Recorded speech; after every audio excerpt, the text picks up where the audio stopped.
It was old, older than God, older than the 100-foot pines that towered above.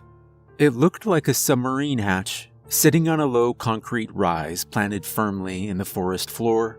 It wore a tight beard of pine needles over a rusted wheel handle with bolts the size of apples. It took both of us to get the handle to turn. Metal groaned in protest, screamed as it shaved away the layer of rust that had welded it shut. Together, we pulled the lid open. It was heavy, heavier than a house. Then, it split back on its hinge with a sigh of stale air. Darkness seemed to spill out of the hatchway, like it had been bottled up for eons and was now ready to infect the world. It looked as though a great metal mouth had opened up in the forest floor, a predator's mouth, starving and ready to feed. We peered down.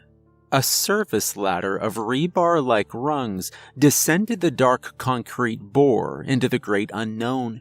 Hazy, overcast sunlight fought the darkness and lost, penetrating a meager 5 feet before shadow claimed the hole for its own. Sammy found a rock that looked like a cat's head, negotiated it over the hatch, and dropped it down. It whistled off into darkness. We waited. 2 teenagers in the woods of Washington, listening for a sound that never came, that rock hitting the bottom. I was spending a month of summer with my cousin Sammy at our grandma's place up in northern Washington. It was a gray, unsunny July. I'd only been there a day, but a kingdom of storm clouds had rolled in off the ocean and pitched camp over our corner of Washington, issuing unto it low, endless drizzle that left the world soggy and awful. But today the clouds had parted, pulling back in a blast of sunlight. With the weather cooperating, me and Sammy's daily dose of mischief had led us out through the trees behind Grandma's house. The woods were a wide primordial riot, not entirely claustrophobic, but dense enough that the massive pines would be warring for root space. We'd followed a thin vein of hiking trail, eventually breaking off on our own in search of someplace suitable. We'd been off the trail for no more than 10 minutes before Sammy called out to me, indicating the closed hatch that would eventually swallow us whole.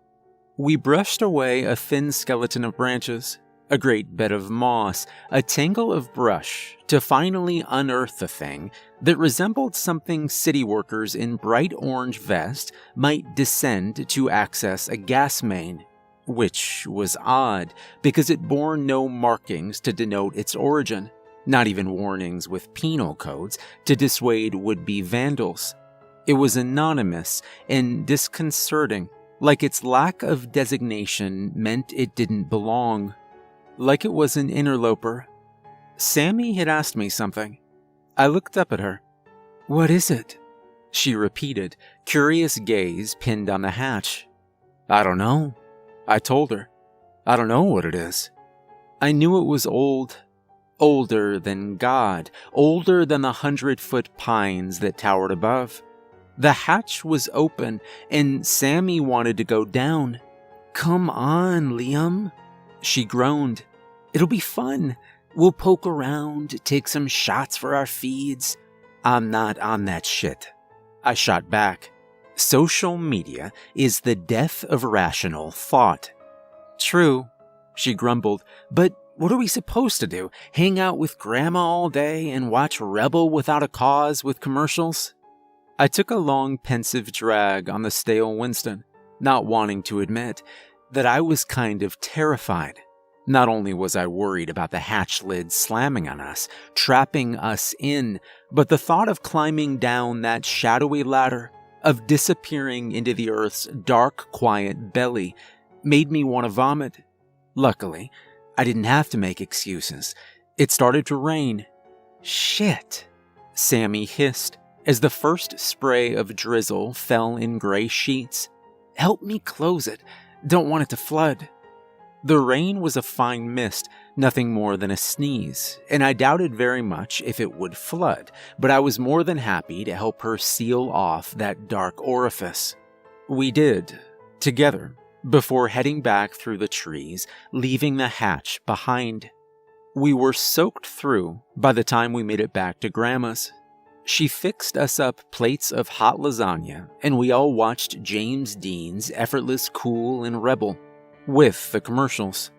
My grandma's house was not unimpressive. It was a 2-story Victorian rising in a collage of faded red and white from a wide lot of crabgrass. The open property hemmed by a wrought iron fence, all of it seemingly weighed down by 100 years of history. It looked like something out of a Tim Burton movie. A Gothic manor surrounded by woods, a lone raft stranded in a sea of trees. I was staying in my dad's old digs, a mess of ancient band posters and records, breezy punk stuff like the Gun Club and the Wipers. Despite all the vinyl, I was plugged into Spotify, and Bowie was wailing Moon Age Daydream when Sammy slipped in, face bright with mischief. "Come on," she said, in an excited, breathy whisper. "Let's go." It was late. Dark and late. I thought she'd gone to bed, but she claimed a spot on the edge of my bed, charged with nervous energy. I lost my headphones and shifted to look at her, her eyes wide and excited. "What? Go?" I screwed my face into a confused knot. "The thing! The hole in the ground!" The mention of the hatch, the mouth, made my skin crawl. "What?" I said. "No way. It's like midnight." "It's atmospheric," she countered. "It's pitch dark out. So, we'll vlog it or something, record it, I don't know. It'll be fun." I groaned, shook my head. "No way." "Then I'll go without you," Sammy huffed. "Into the hole? In the middle of the night?" "Yep, totally alone. So if I get molested by sub-dwelling mutants, it's on you, 'cause you're the older cousin and all." "Don't be an asshole," I said, feeling my cheeks flare up. She smiled, a dimple forming beside her mouth, clearly amused at having manipulated me into a stalemate of mutually assured destruction. I was caught. Either I go with her and keep her in check, or I let her go alone and something might happen. She was 15, only a year younger than me, but impulsive and brash, and it wouldn't surprise me if she got hurt. I could claim ignorance, but if something happened, I wouldn't be able to live with myself. Despite being just cousins, we'd always been close.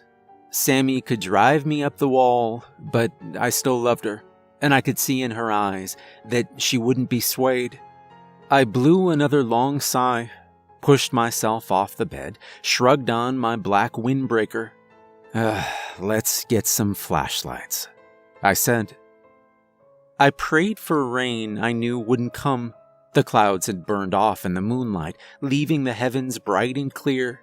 We'd found a set of headlamps in Grandma's junk drawer and navigated the low woods by the watery beams they provided. I had also taken an old Swiss Army knife. It was made of rust and looked like it had survived the Great War, but I took it just in case. I was hoping I wouldn't need it, hoping we wouldn't find the hatch, hoping it would be lost in the riot of trees. But something deep down, a high tickle in the deepest wrinkles of my soul, told me we would find it. And we did, almost immediately. It resolved out of the darkness, a small brutalist platform rising out of the still damp soil. Had it been so close before? It must have been. Must have. Sammy was recording us with her phone, posting them on Instagram or something. Who knows? My vision had whittled down to a dizzying pinprick, and all I could hear was the hot rush of blood pounding through my ears. I hoped her tug open the hatch, vaguely heard myself ask if she really wanted to do this. "Course I do," she said with a tight smile as she pocketed her phone. "It'll be exciting." Then she mounted the ladder and started off down the hatch. That sound only could have been made by the hatch lid slamming shut. We'd been climbing down the narrow bore for 5 minutes, each rung burning, with a hot metal freeze that nibbled through flesh and seemed to lick at the bone, when there had been a loud metallic report. Thunk! We both froze on the ladder, Sammy just below me, panting like a tired dog. What was that? I whispered, hauling stale air through my aching lungs. Why are... Sammy started in her normal voice before dropping it an octave. Why are you whispering? What was that? I asked again. But I didn't have to ask. I already knew. She did too. I heard the growing scuffle of her climbing back up the ladder. I started too, one white-hot rung after the next.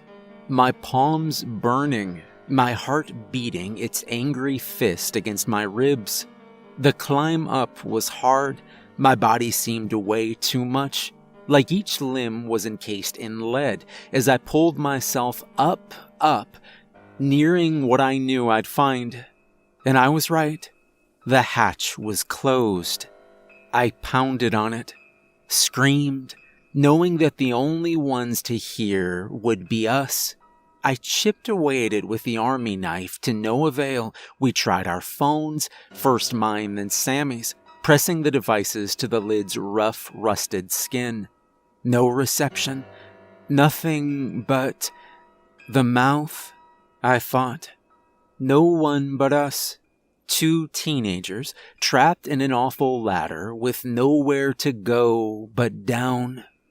I don't like this, Sammy croaked. She sounded so young, like a little girl clutching her teddy bear after an especially dreadful nightmare. I didn't like it either. It was wrong.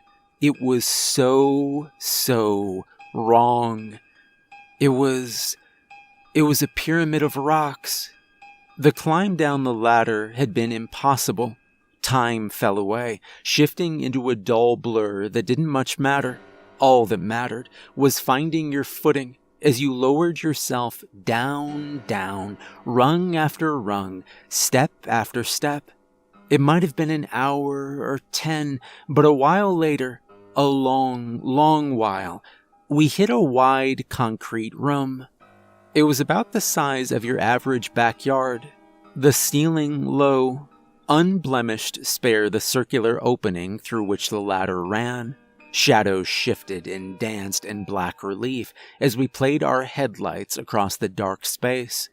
On the wall opposite the ladder stood a wide, ruined opening. Nothing but darkness beyond it. The massive bank vault-style door that had once filled it sat in a twisted, broken heap nearby, torn free of its hinges by something. That was disturbing. It sent a sudden flood of hot dread filling my guts like boiling water. But what was worse was the pyramid.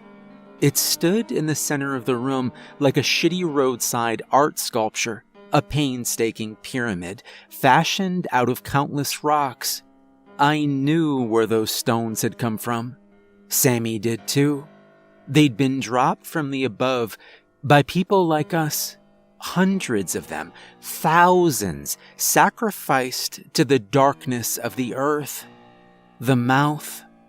I knew because topping the pyramid like a Christmas tree star was the rock Sammy had dropped earlier. The exact same one, no doubt about it, tucked carefully atop the mountain of stones. Placed there by someone. Something. A high trembling sound, like an animal in a snare, filled the room as the reality of the situation hit Sammy. She'd started to cry.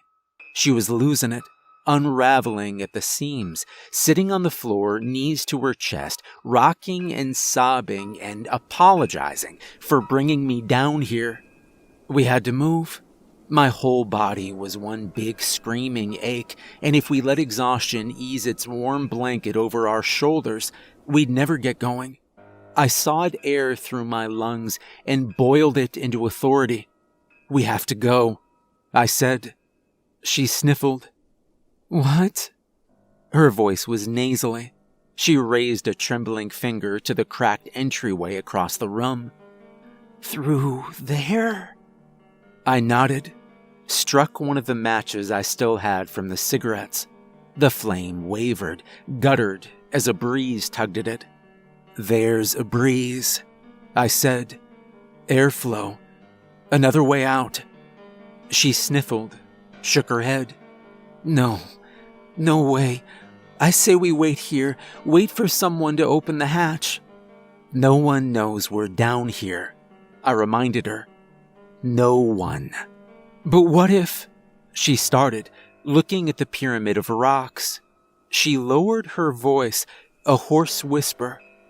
"What if that thing that made that is in there?" Where else would it be? I thought, but I didn't say that. I needed her in motion. "We have nowhere else to go," I said. "Nowhere." She looked at me, her face pale and ghostly in the light of my headlamp. Her eyes were puffy, red, bright with terror. Then she summoned her courage like one would a lungful of air and nodded. I hauled her to her feet, and we started off through the doorway. "There's someone following us," Sammy said in a choked whisper. The entryway had fed us into an underground hospital. It was abandoned, left to rot beneath the earth. A maze of scarred linoleum hallways, moldering gurneys with thick leather straps, blown-out doorways with padded rooms beyond. No, not a hospital, an asylum. Or a laboratory, a kind of psycho mixture of both. Its construction spoke of a time before technology and the advancement of human rights. Yellowed walls and popcorn ceilings were shredded, torn to ribbons, like a feral something had been set loose. Rusty smears of dried blood textured the white darkness here and there. It was awful. Each footfall, each pull of breath, all sound seemed to echo, clang, reverberate through the white walls of this underground labyrinth. It was like a nightmarish painting. It was the mouth. Up until then, we'd been negotiating slowly, rounding corners, finding more shadow-soaked hallways, passing an overturned reception desk, more padded cells, driven forth by terror and primal survival instinct. Then, Sammy had whispered in my ear, her breath hot, her voice hoarse with terror. "There's something following us." I froze.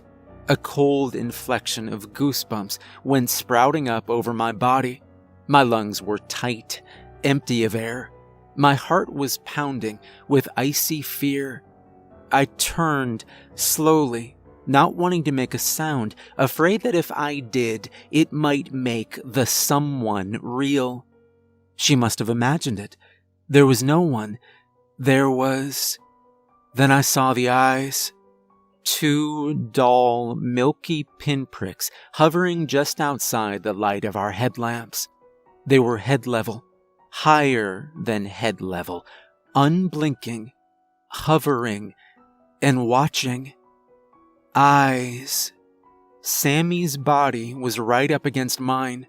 She was wound up like an over-torqued screw. Terror radiated from her in hot waves.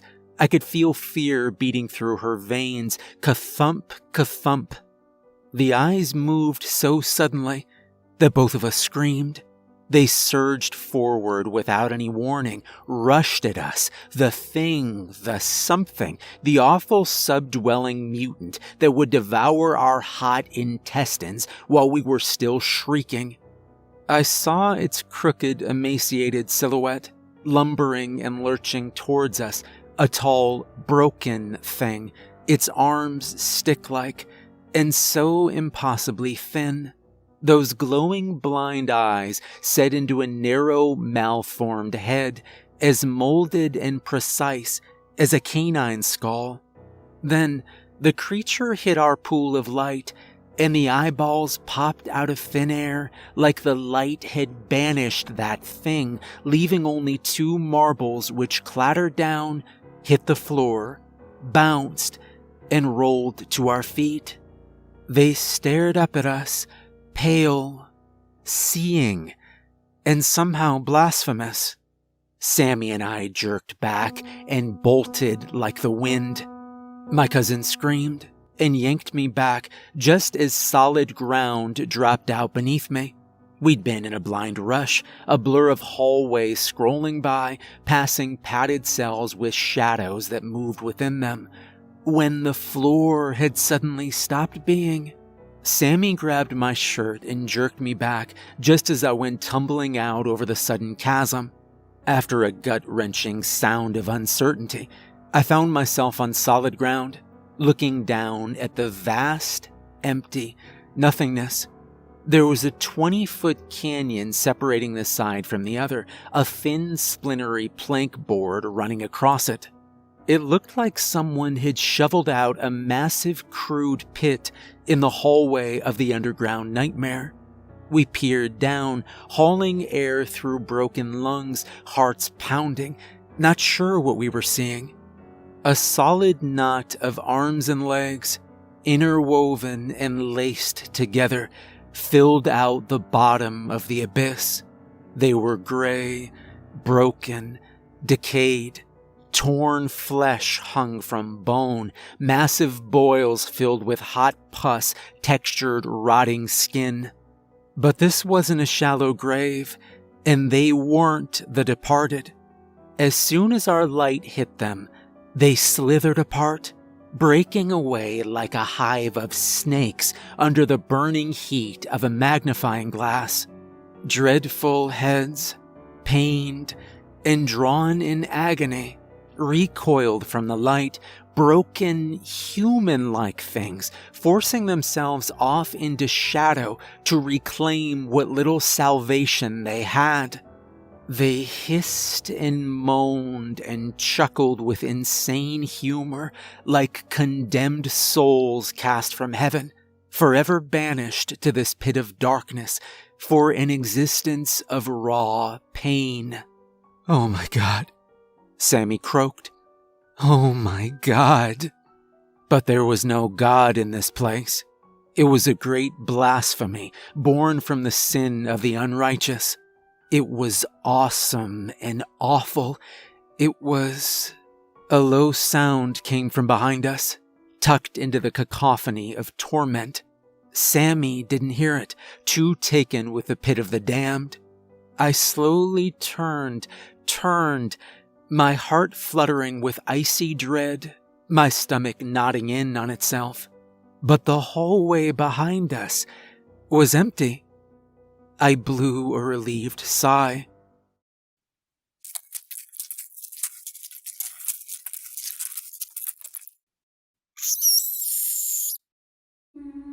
The giant meat spider exploded out of the darkness with a throaty screech, a blur of limbs carrying it across the scuffed ceiling. But they weren't limbs. They were human arms and legs. It gasped as it rattled down the wall, hissing and pulsing with hideous life as it joined the floor and surged forward. It bubbled into the light. A nightmarish set of conjoined twins, 2 separate androgynous entities melded together, appendages beginning where others ended, scraps of face in all the wrong places, eyeballs and noses and mouths all scattered about its lumpy, fleshy form. It was a nightmare of terrible industry, and its head, much like a spider's, was bulbous and truly heinous. Patches of hair textured its lumpy scalp above rows of eyeballs and a wide mouth of thick razor teeth. Sammy turned, screamed, and stepped back. It was instinctive, a single misplaced move that sent her out over empty space. She reached out for me, her fingertips skimming my arm as she issued a surprised noise. Then she was gone, plummeting into the sea of souls swallowed by the mass of forgotten bodies. I heard her shriek, heard her wail in bright agony as those things tore her limb from limb, picking her apart like a mean kid with a stunned fly. Then I looked up, and a fleshy mass of teeth and eyes and hatred was atop me. The meat spider tore me down into darkness. I awoke in a biblical spiderweb to the reek of death. It was a dark, sticky place, hot with the stench of dead things. The smell flooded my lungs, burned my nose and eyes. I looked around, my eyes adjusting to the gloomy haze. I'd lost my headlamp.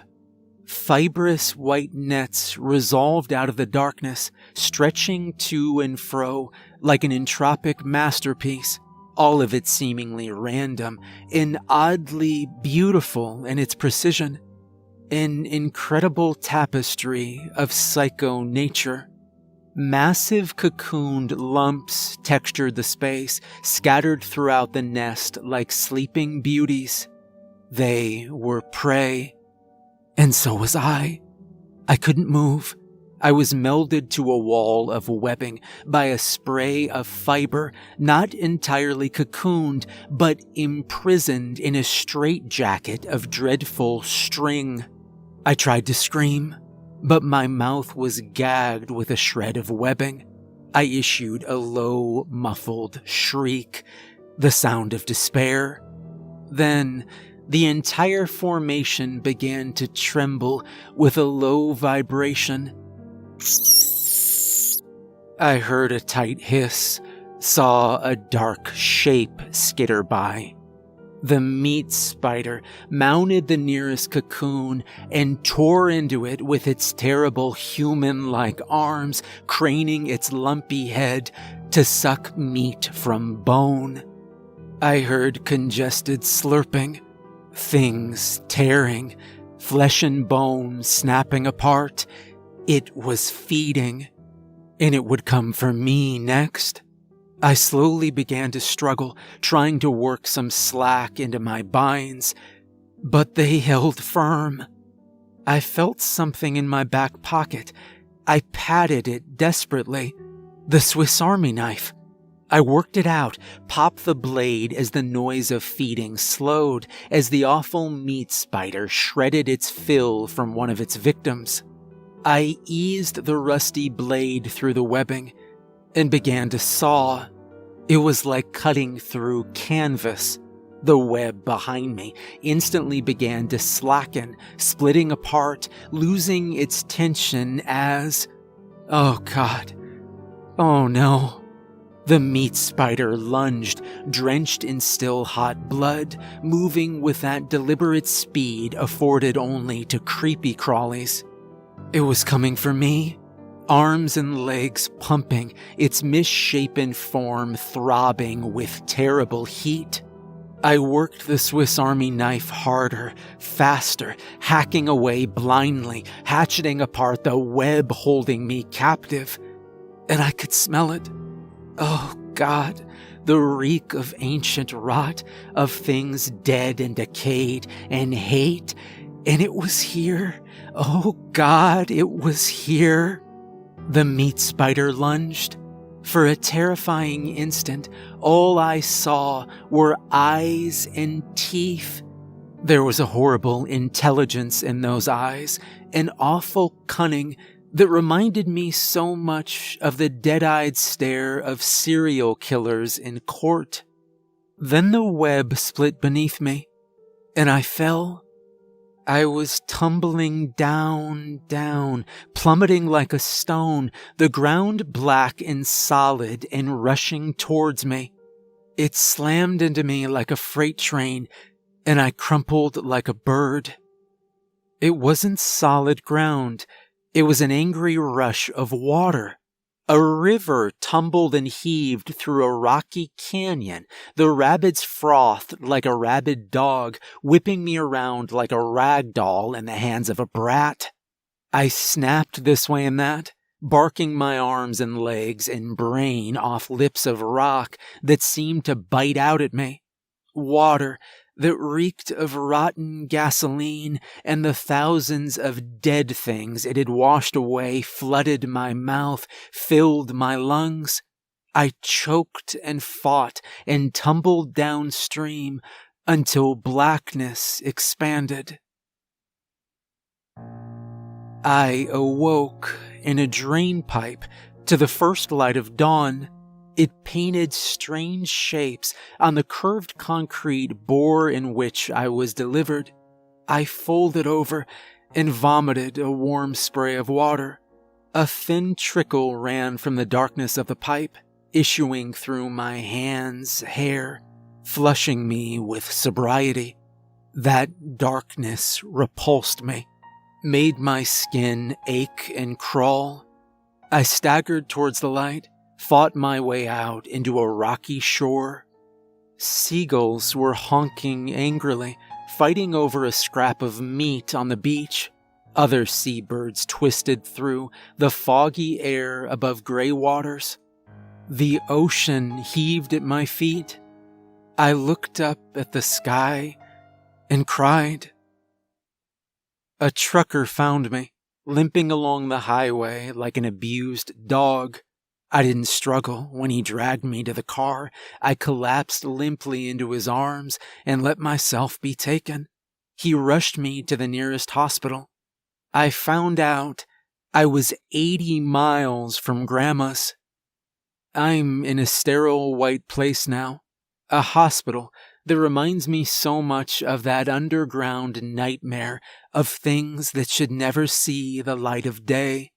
I started this account hoping it would bring me peace, hoping it would help me come to terms with the trauma I'd faced.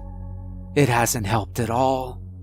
The police are still looking for that hatch and for Sammy's body. It's been 2 days and they've found neither. I was hoping normality would return, would burn away the nightmares that have haunted me since I've been back.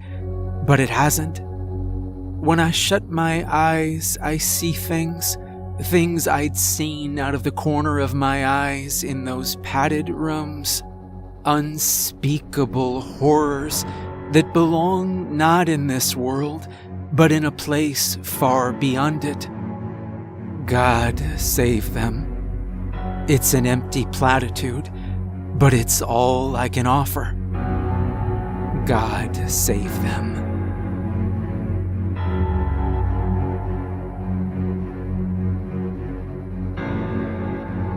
Hey everyone, remember to like and subscribe if you enjoyed the video, and a special thank you to the author The Crooked Boy for allowing me to narrate such a terrifying story. Make sure to check out more of the author's work, there's a link in the description. If you'd like to support me further, there's a link to my Patreon in the description, and remember, if you find a hatch in the middle of the woods, for the love of God, don't open it.